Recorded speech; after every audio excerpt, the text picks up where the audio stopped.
It is 5:30, so we'll call the meeting to order. This is a special meeting, and therefore we're bound by statute to follow the agenda items as they are presented on the agenda. And so today, our first and only rule of business here is the 2017 revised and the 2018 budget. I believe Craig Mike's going to do a presentation. Yes. All right. Through this for you real quick again. So again, we haven't changed anything up. It's a little shorter presentation than what we had last time, so just going to highlight a few things to get started. Just as a few of the highlights from our budget process. Total assessed valuation for 2018 went down $1.85 million, which is just shy of 3.7%. In addition to that, as we were preparing the budget, we had to keep in mind, even though it didn't really impact us in creating the budget, the new tax lid that went into effect in 2018.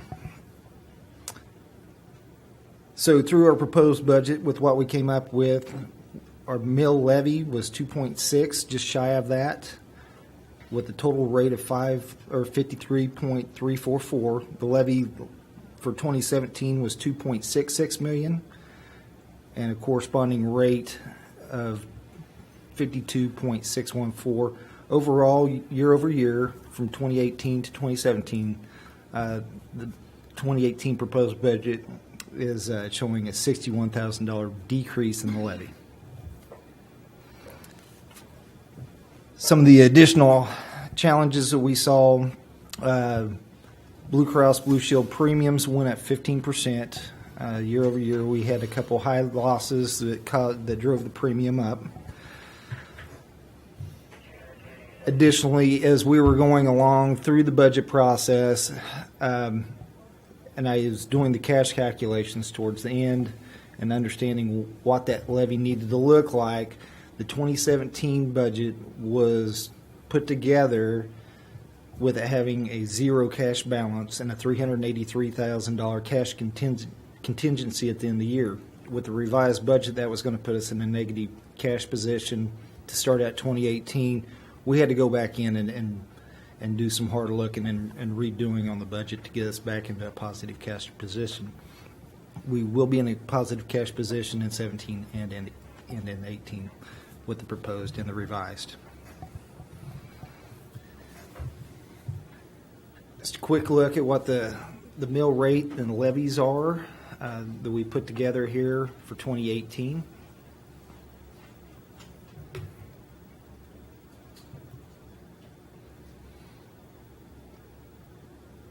So the increase in the employee benefits is because of the increase in the Blue Cross Blue Shield. No, the employee benefits, that's strictly capers, FICA, and unemployment insurance. Okay.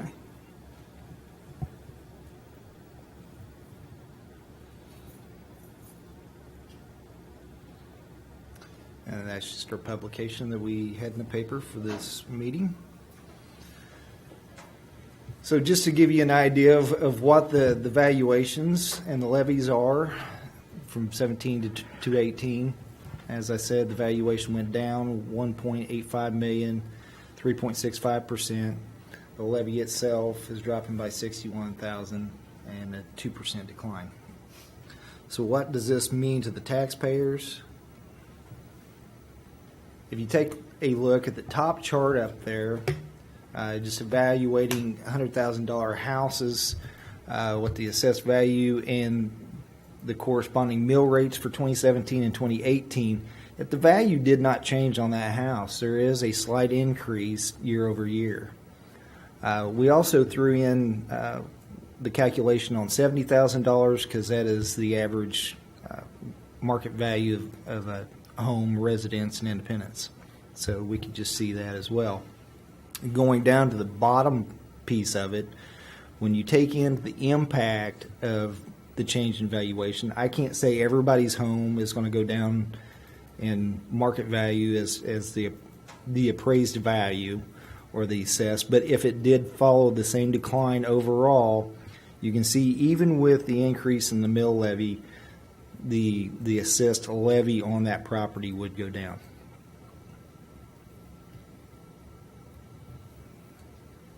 Okay. Answer any questions for you there? No. Okay.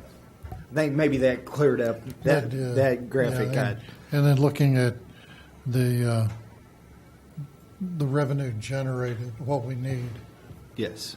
compared to what we needed last year, and that the mill levy is basically the derivative of that. Yes.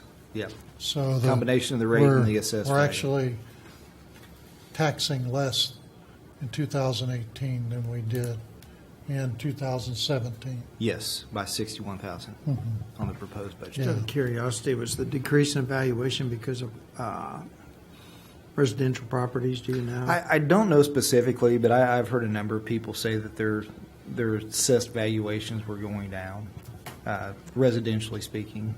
I can't speak for certainty that that was across the board. It was every neighborhood in town. I don't know how commercial entities were impacted in that. I'm not certain of all that.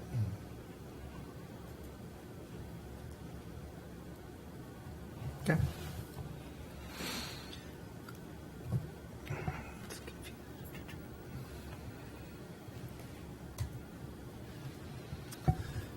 From a revenue perspective, this table, you saw this on the 25th. It's just a breakdown of how the revenues from 2014 up through our 2018 proposed is coming in. I have a question on Sure. the revenue. Were you kind of conservative on what you figured as revenue, or you allowed a chance for less revenue to come into the budget, or did you? I was project, pretty conservative with it. I did leave sales tax flat. That just by leaving it flat, that may have been the most aggressive thing I did with the revenue. We see a little fluctuation now in sales tax revenue, so you didn't go right at That top estimate. You brought no, it I down. did not. So I left it flat from where we were at in 2017, and we're just a little off pace on that right now. You know, I just don't see any market factors right now that are presented to us that's going to say we should see a large increase in sales tax revenue for 2018.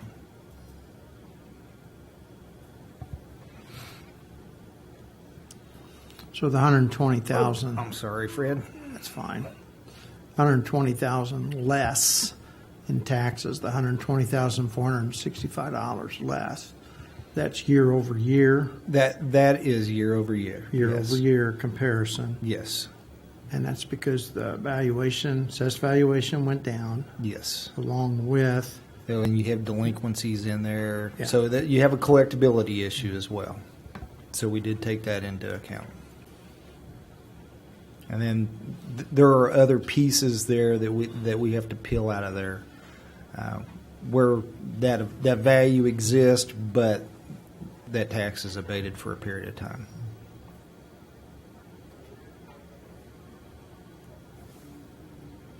Okay. Just give you a look at how it all breaks out. Sales tax obviously is our biggest contributor. Property tax then is number 2 there.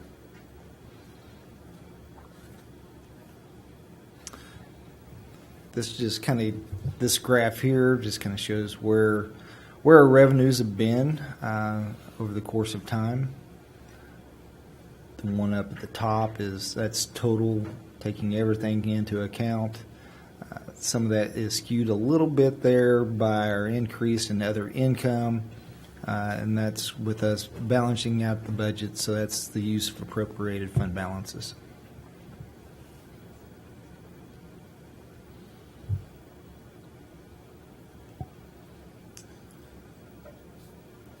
So on the next slide, again, the sales tax rate, it left that flat. Overall property taxes, showing a 7.5% decline over 2017, and that's in part due to the assessed value. And also, this is the general fund piece of things. The general fund, I did pull that down from 2017, the mill rate on that. So that's also driving a piece of that. Okay.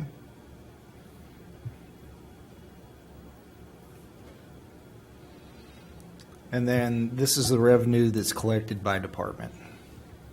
The vast majority of everything that comes in the general fund comes through administration. That's where all the taxes are collected at.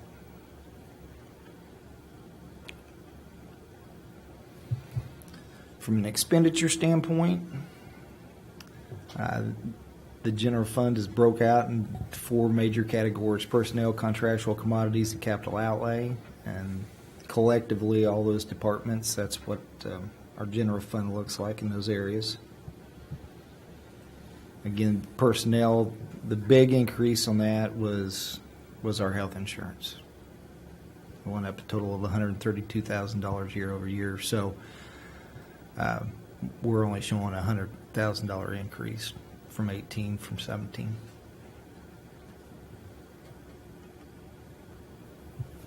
And again, this is just a breakout of our expenditures.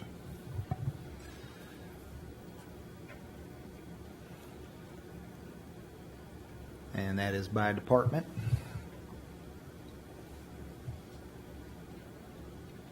Actually, cutting revenue and expenditures both by $233,000. And From 18 to the revised 17. right, yes, Yes. yeah. So with that, then that allows us to have a positive cash flow at the end of the year.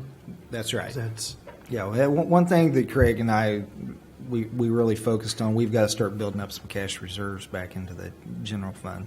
Things happen. Revenues don't come in as we anticipate, so we need to have a reserve sitting there to address those.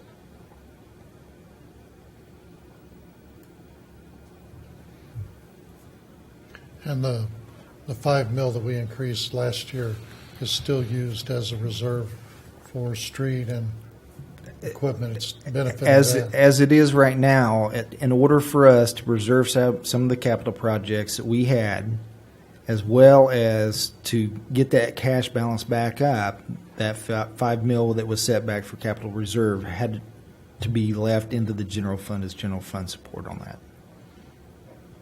because of the negative balance that we were staring at when we got our budget put together. So is it still there being generated for those projects we initially spoke? There were. I went back and I watched the tape from last year, and there was mention of it could be used for street and sidewalk purposes or a variety of different things. It was never specified, and it was in the general fund. We have it in the general fund right now, just as general fund support and supporting the additional, or the capital projects that we have already out there. They were in 17 as well as in 18. Yeah, because I think when we talked, that was all our concerns, that we saw the needs, and we were looking at generating revenue to address those needs. So I can't is say it that being- they're specifically targeted to what you're at. With the significant cash shortfall that we were looking at in the general fund, we had to do a lot of scrambling to get us put back in a situation that was manageable, so that we could continue to have that cash reserve and a positive cash balance. But traditionally in the past, we've had this happen, and pretty soon what we intended to address, gets absorbed in those projects we all saw as being important and pressing. We still have them, but now we don't have the money, even though we were looking at generating revenue for that. So, that's the thing that we need to make sure. I think when we make a commitment to the citizens, we're going to raise $5 million to do something. We need to stay true that money goes there. I understand what you're saying, that you came upon a situation that we couldn't go on, and we had to look for a solution. But, for us to address our needs, we're going to have to stay tight to our commitments, or we're going to be right back where we were. I think as you look at the capital improvement program that we put together, Craig's done a really nice job with the layout on that, and we're going to identify those things in the future. We're preparing this today. We had to fix what we had to fix, but going forward, we want to be in a position to address it just as you're describing right now.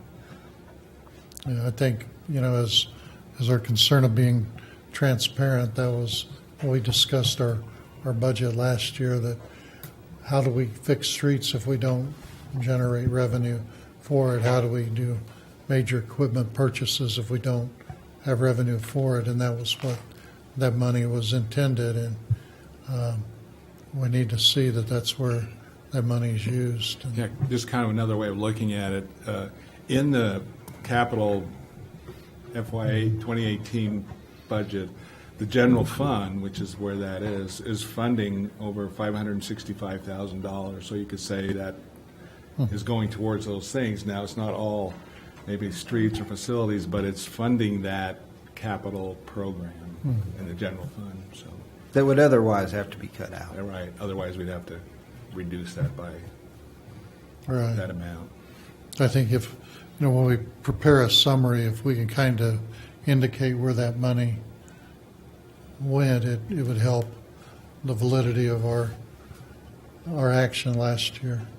Sure. No, I understand what you're saying. And there again, we do have that detailed out and what's coming out of the general fund. So just keep in mind that 250 that is in the general fund supporting that is supporting the ongoing capital needs for 2018. And it is listed out. Yeah, because when we look at our the fire truck, the apparatus, the expense there, I think that's when we started looking. We need to start generating revenue for it, so we don't always go to a zero balance when we have a major purchase. And I think Craig addressed that in the forward part of the budget to try and work away from lease purchases. And I think that was what our concern, that we do set that money and not absorb it into other capital improvements, but stay on those major ones, particularly the streets and the equipment. But when you have a shortfall, that kind of throws everything off. It does, and we've had a lot of discussions since in my short time here. We do want to move away from that, but we can't do it overnight. It's going to take time for us to build up those reserves and the plan, and having a good, actionable plan in place that we can execute from. So it's all part of the process. This is just step one in us getting there. It's good to see a capital improvement plan that details out those items that have either been addressed through our priorities or through the strategic plan or through other commitments and stuff that other, for lack of a term, workshops and stuff that we've had that are reflected in this CIP plan. That, because I think it's important going forward, is that one of the things that didn't happen was the investment in the infrastructure going forward many years ago that we've tried to implement. And I appreciate the effort that's been put into doing this, addressing streets, water plant, those items that we know are going to have to, we're going to have to address, because if we don't, they're just going to keep getting more and more expensive. Yes, So they will. Because and- costs, I don't know of any place where costs are going down. So, Well, that, and then you get into an emergency, and what's the cost of that emergency? Costs really go up as well. yeah. Okay.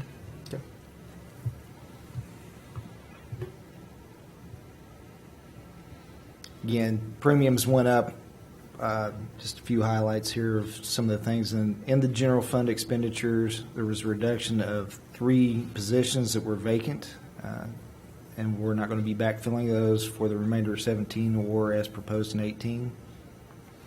The expenses for the revised did go up over the approved, but the big bulk of that was the difference in the reality of what Building D is costing us right now, specifically with the electricity. We have put everything back together, reducing it by $233,000 from the revised and $31,000 from it for 2018, $31,000 less than what the 2017 approved budget was. And then again, we did cut some projects, and then we did also move some of the 2017 and 2018 projects to the Economic Development and Transportation Fund and the Special Use Sales Tax funds where it applied. There is some flexibility in that special use sales Yeah. tax. That- There's some restrictions, but there's flexibilities as well.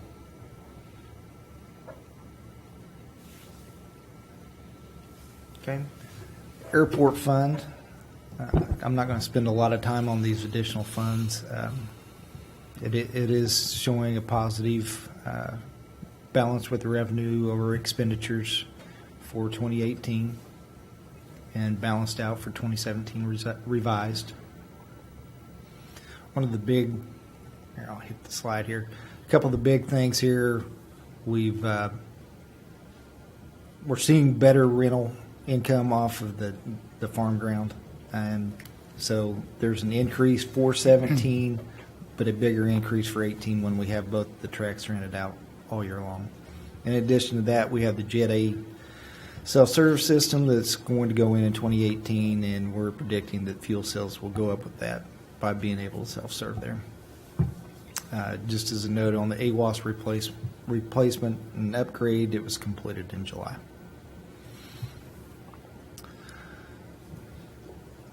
Wastewater fund.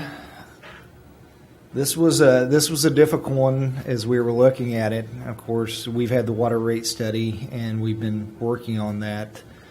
But as we broke everything down, looking back through 2014 and then up to what the approved budget was last year, and also balancing that out with the cash balances that were on hand, the fund itself has been averaging a loss over that 4-year period of time of $715,000. We understand that we cannot continue to do that. We can't meet the needs of the improvements that need to be made to that infrastructure. And we have built in rate increases from the water and sewer side on this.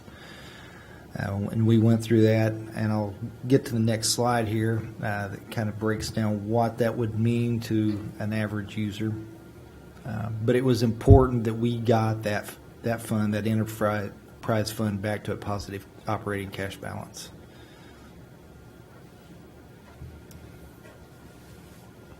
Anything I can answer for you on that before I move to the slide to talk a little bit more about the rates? Okay. Okay, the big thing on the rates, we're proposing $1.5 million increases in revenues on the water side, and we increased the sewer rates by 5% plus an additional $200,000 for the new KDH wastewater loan.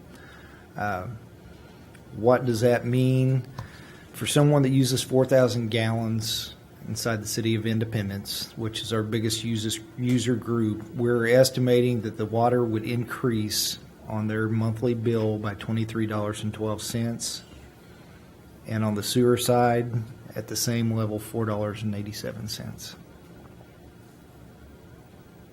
So on a Pareto chart, 80, 20, 20, 80.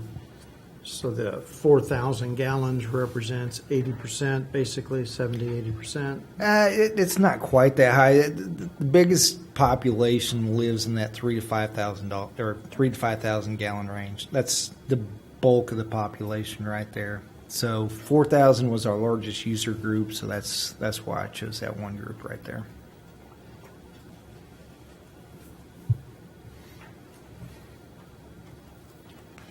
that's going to be the biggest impact when you're looking at over $200 a year in water rates. When you add the sewer rate to it, and I'm thinking of somebody on limited means, and now you're taking $200, $300 out of the annual salary. And we're not done with everything on it yet, but one thing, we want to be very mindful of that and minimize the impact. One place on it is with the tiering of our water rate structure.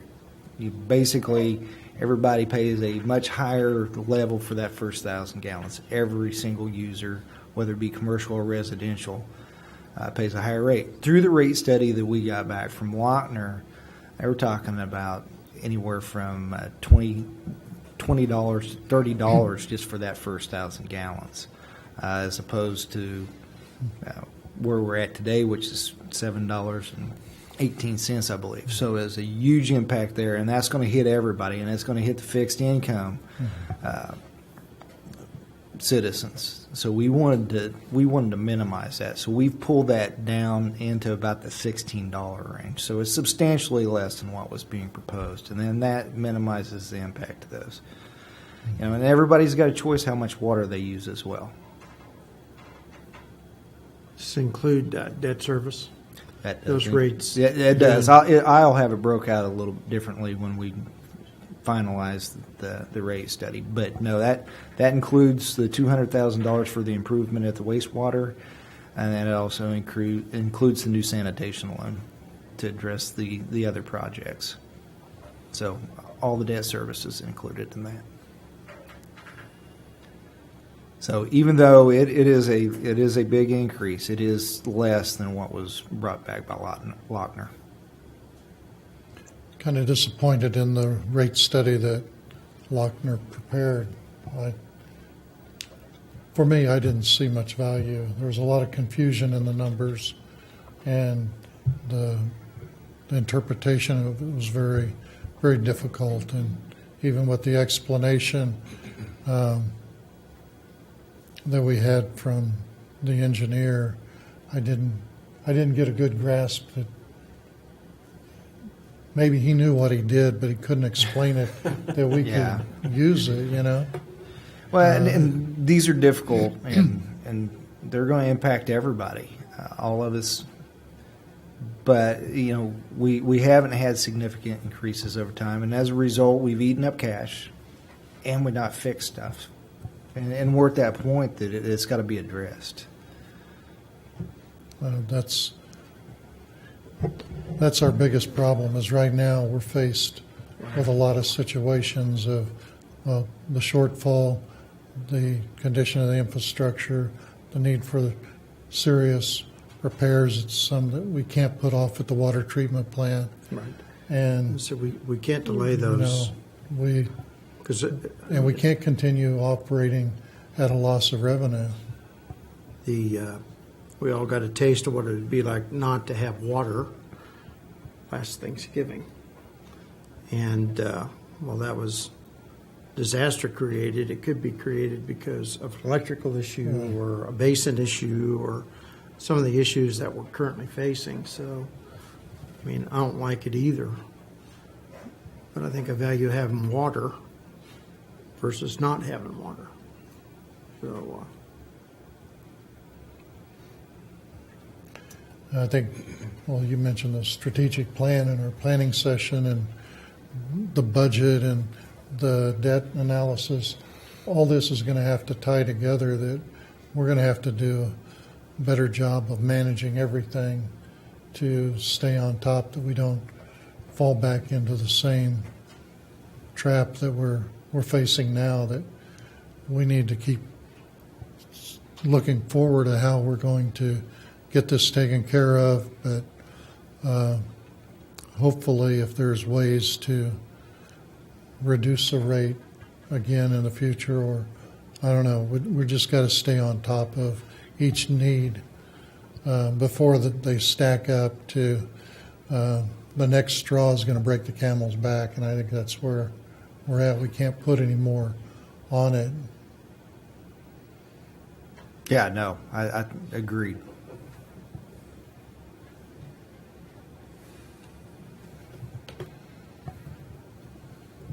Questions there, gentlemen? When are you, you're still analyzing the rates, and We're going to have that we're to you very over quickly. halfway through the year, Yes. and so these projections They're- have a rate increase going into effect September 2018. And 2018. Yeah, well, we've put it in the budget for 2018. Okay. Okay. We will have you something prior to that that will be approved, and the time that they're implemented That's will be my established question, at that point in time. But it's in 2018's budget. These increases are not in 2017 revised. Okay. You know, we've waited a long time for Well, this. something's better than nothing at times, but maybe it's better to wait. Yeah, I mean, we do need to get them into place. So, I mean, we need to get it wrapped up and need to be prepared to get it in place quickly. Because there again, our budget is based on those rates being effective for all of 2018.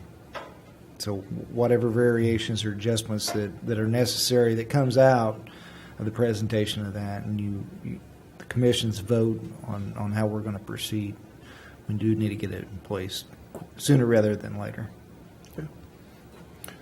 So if this is coming up for 2018 and we have to approve the rate increase as an action, then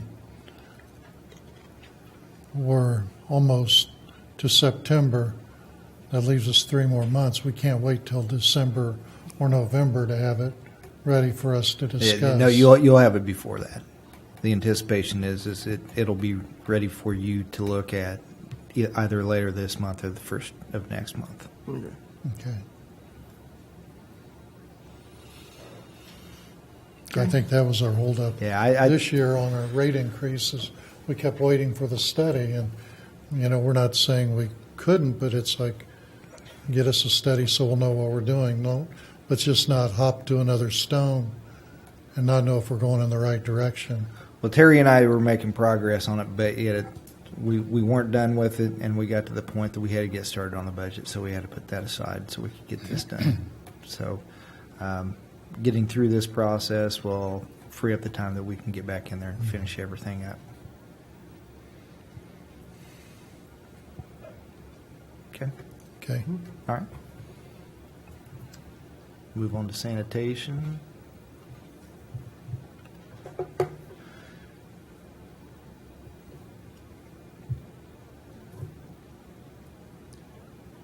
And again, this is the same slide that you saw last time. I'm going to kind of push through these.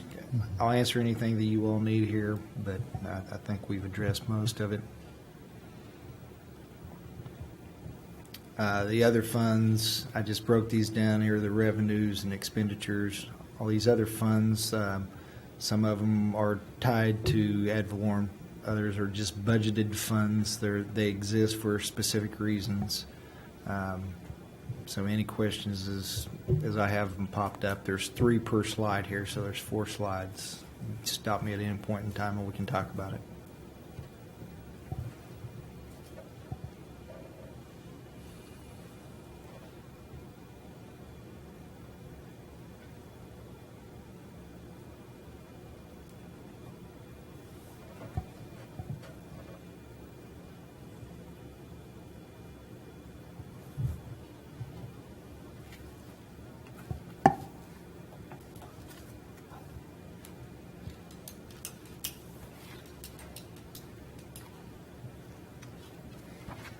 Yeah, these are in your book. They're later. I changed nothing on them other than I condensed them down so we didn't have so many slides this go around.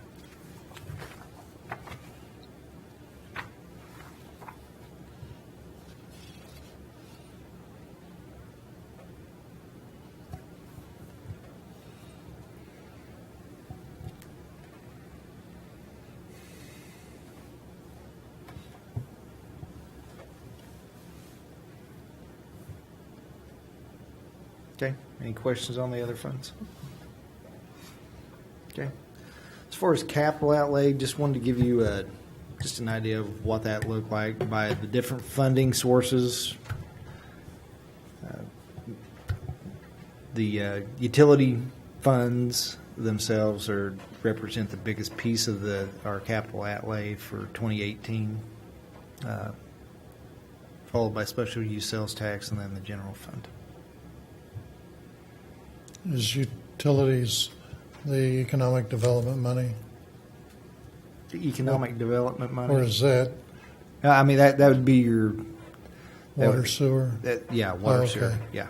I wasn't for sure if that was a franchise No, when no, you're no, looking at revenue. no.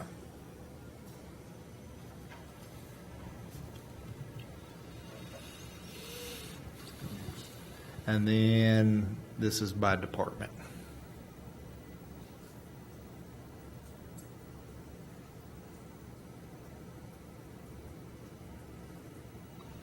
From the utilities, 1.466 million. That's to start on the water plant, and or is that That's just other programs that Terry through water line replacements and a variety of different things. And then it's broken out in what it is, but that is not part of okay? any of the programs that supported by the KDHE. Okay. All right. Any questions? Anything? Go back to any slides for you. No. Questions? Okay. Well, we're Turn it ready back for over to the we're ready for the public hearing on the budget. Therefore, I would call the public hearing open for the budget. And anybody that would like to address the commission, please come to the podium and state your name and your comments.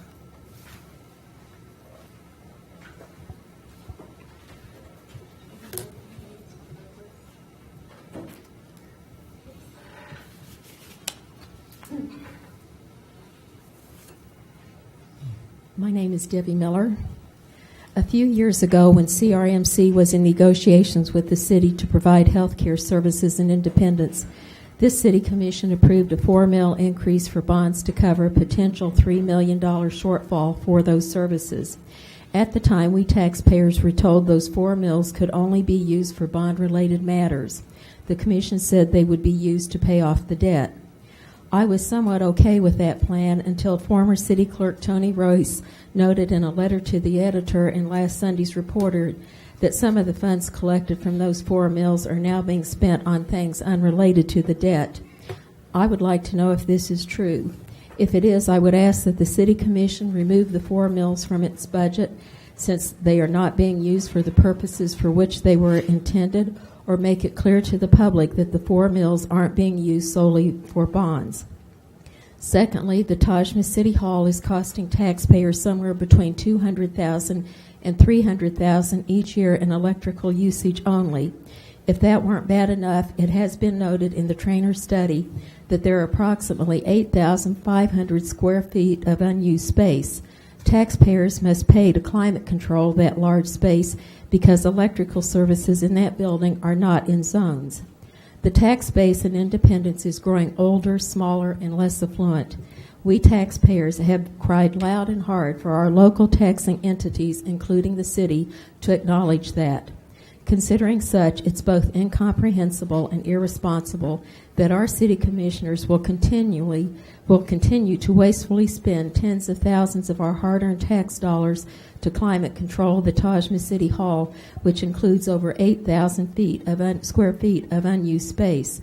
As a taxpayer, I resent my hard-earned tax dollars being wasted in this manner. I also resent having to pay higher taxes because of it. The $100,000 a year the city receives in lease payments from St. John may help, but not enough to justify this commission continuing to force us taxpayers to support their enormous albatross. I hope by this time next year, our city commissioners will have done the right thing and sold the Tajma City Hall to a private firm that will bring jobs, income, and other financial benefits to Independence and to the city itself, rather than continuing to rob us taxpayers to pay for it. I hope they do. even if city offices and staff have to be temporarily relocated to other places. It will be only then that much of the hundreds of thousands of tax dollars being foolishly spent each year at the Tajna City Hall may be spent on our crumbling infrastructure and other critical needs of the city and her citizens. Thank you. Thank you. Other comments?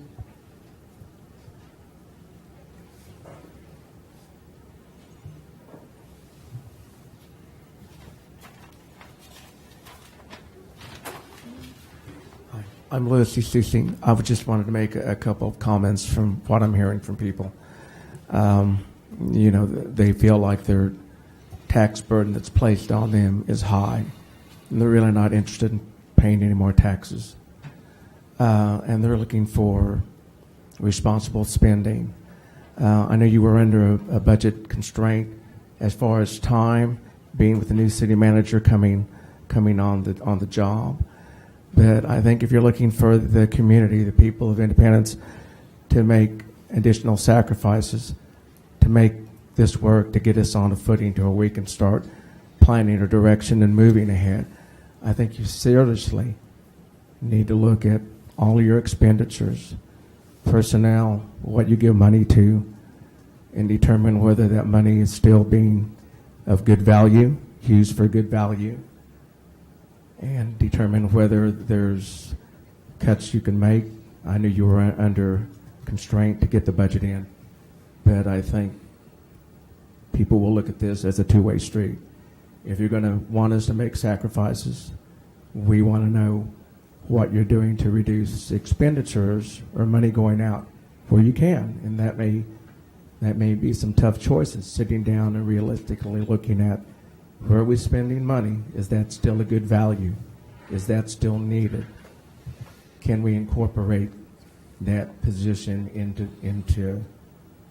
two positions into one? I've gone through a company that was involved in mergers and buyouts, and my job was always on the line, whether my job would be retained or not, and it's just a part of running business.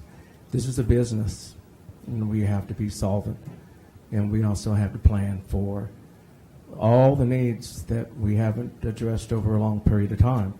Didn't happen overnight. We're not going to fix it overnight. Nobody's going to come in and wave a magic wand and everything's going to be better. It's going to be a long, hard, thoughtful process. And you need to be as transparent as you can so people actually realize what it is we're dealing with and come to terms with it and understand it. Thank you. Thank you. Other comments?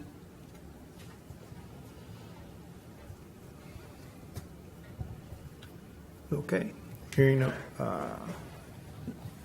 Without further comments there, not hearing any further comments, then I'll close the hearing. And it's our turn to act as commission. Need to approve both the budget for the proposed budget for 2018, and along with that, the capital improvement plan. Comments by commissioners. You want to go first, Gary? Leonard, you want to go first? One of the questions I had earlier related to some items in the capital improvement plan that were designated for existing city hall we had in 2017 budget. And just to go over, I talked to Craig and Mike that money is still in our 2017 budget to do that work. On the city hall from the Yeah. special use sales tax, Yeah. it is identified in the worksheet that I give you all out every month that brings in those totals. So yeah, it's still in there showing that it's allocated to it. It's not encumbered, but it's still sitting there and identified. So then in 2018, is that money that is allocated there in 2017 being absorbed in other projects, or would it still be there to do that work in 2000? It would still be there to do that other work. Okay. Okay. 'Cause, looking at the I didn't trainer- go in there and take out anything and say, hey, Okay. we're going to get rid of this. We used what monies were out that were available after those allocations because those had already been identified. So we didn't want to start removing that. And we worked with what the remaining balances were to fit some of these other projects in. Okay. So with trainers report and recommendation, that money would still be available.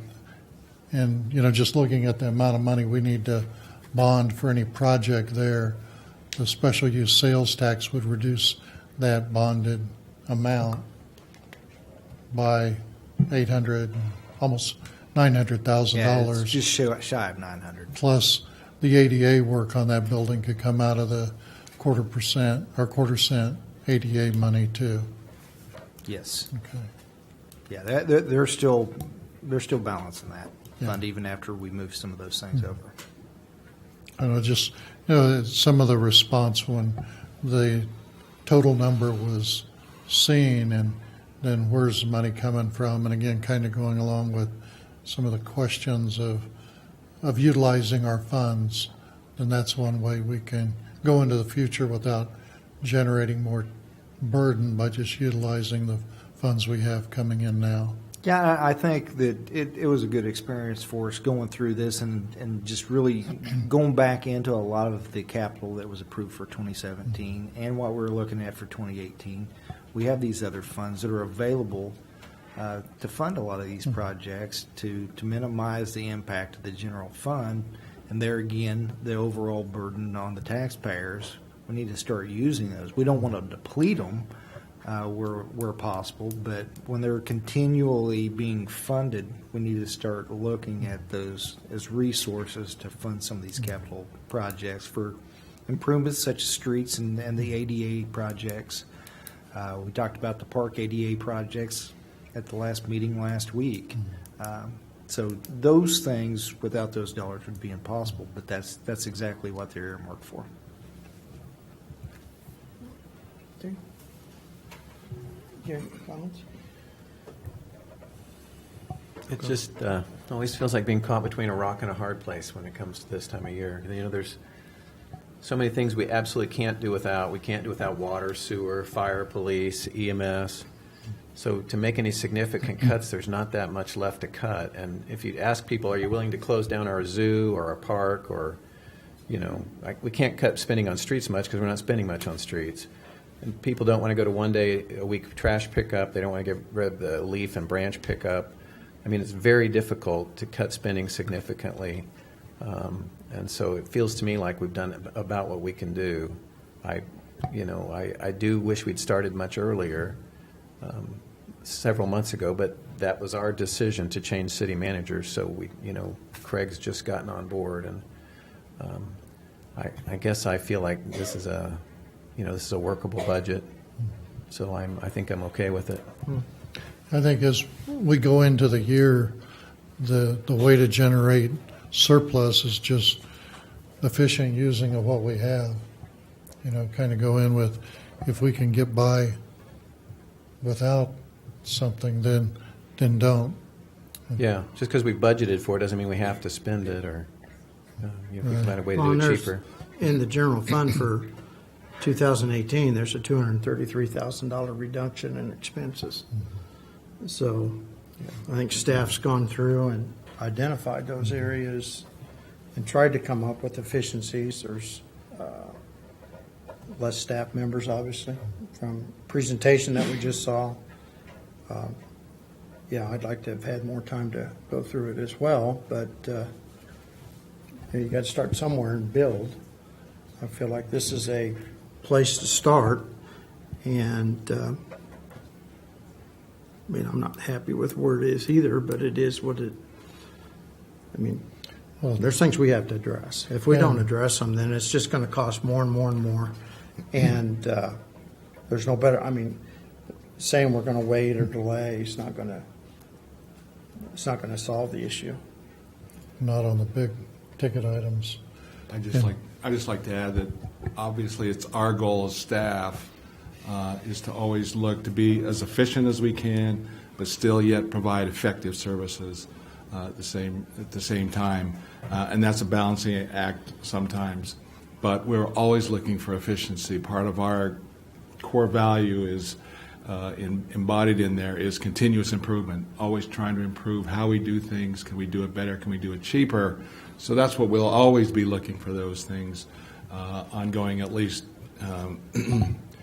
That's my direction for the leadership team. So we will always be doing that. And then it's our responsibility, and each department director's responsibility every month to look at the financial picture. Where are we? And we look at revenues, Mike and I, we look at revenues, especially sales tax, elastic type revenues that can fluctuate.